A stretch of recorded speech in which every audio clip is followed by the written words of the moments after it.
Dear boomers, wear gratitude like a cloak, and it will feed every corner of your life, said Rumi, 16th century mystic and philosopher and divine. He's alive in our soul today. So let's think about this. This is so incredible. It's reflective, it's poetic, and so here's a space that we are in now of warmth and reflection and presence. Today we sit with the timeless invitation from the poet Rumi, who said, wear gratitude like a cloak, and it will feed every corner of your life. Now let that sink in. Not just gratitude as a passing feeling, but as something we wear, as something that surrounds us, protects us, and nourishes us, and becomes a way of life. As soon as you wake up, you notice the beautiful day. You're so grateful when people say, well, I'm above ground. Well, I think even if you're, that's ridiculous. We are alive no matter what, and we are grateful. Now, what if gratitude was not just an occasional act, but a sacred garment for the soul? That, I don't know how many of you have been practicing the morning protocol that I put in one of my last videos. But gratitude is a very big part of waking up and feeling that sense of grace that is upon us when we seek it and when we live it. So, many of us, especially in our later years, in our second half of life, carry invisible burdens. The cloak we've worn may be full of old griefs, frayed memories, and lost chances. But sometimes we wear shame like a second skin, or loneliness. We wear loneliness like an armor. But what if there's another garment waiting for us? We can shed the old garment and put on the garment of gratitude. It's not a cloak of heaviness, but of healing. It's called gratitude, not as a denial of life's pain. We are not in a state of denial. We are looking face on at the things that have haunted us all of our lives. And when you look at these things straight on, they disappear. They do not. The only thing that creates a terrible feeling about any of it is when you deny it, but not as a denial of life's pain, but as a way through it. So when you face it, it no longer holds that fear that used to grip your soul, and then you go through to the other side.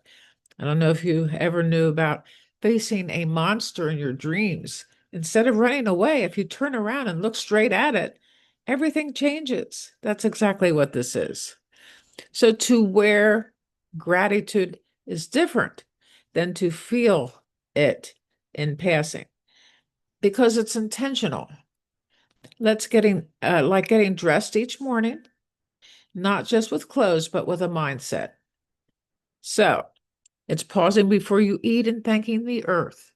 It's remembering the friend who called when you needed it most. And it's the ability to bless every moment, even if it is not perfect. When gratitude is your cloak, it changes the way you move through the world. Suddenly, a quiet morning becomes sacred. And let me just say, blessing a moment, even if it isn't perfect, the fact is, as soon as you bless it, it becomes perfect. So that is a transformation in the way that you are visioning your life.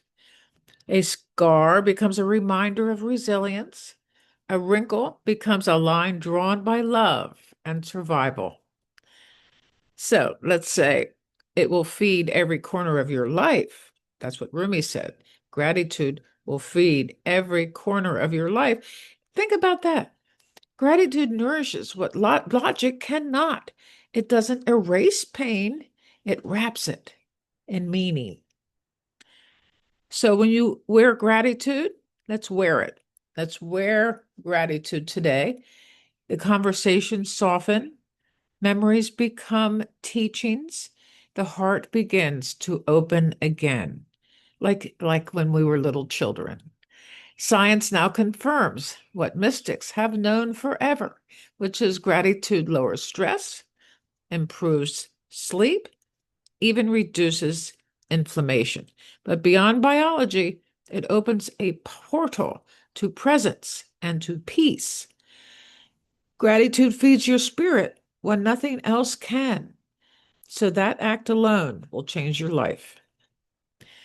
So, so how do we wear gratitude as Rumi describes? Let's think about the things we can do to wear gratitude like a cloak. So, start small. Every morning, say thank you for three things before your feet hit the floor. And even if your feet can't hit the floor, just start with these three things. Not just the big things, but especially the small things. If you can't walk, breathe. Let the breath be your garment of gratitude.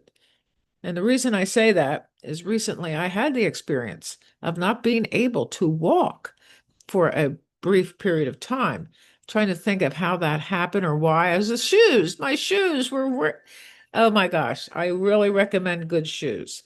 The barefoot variety, they're called Vivo Barefoot. In fact, I might just see if I can become an affiliate for them. They're so good.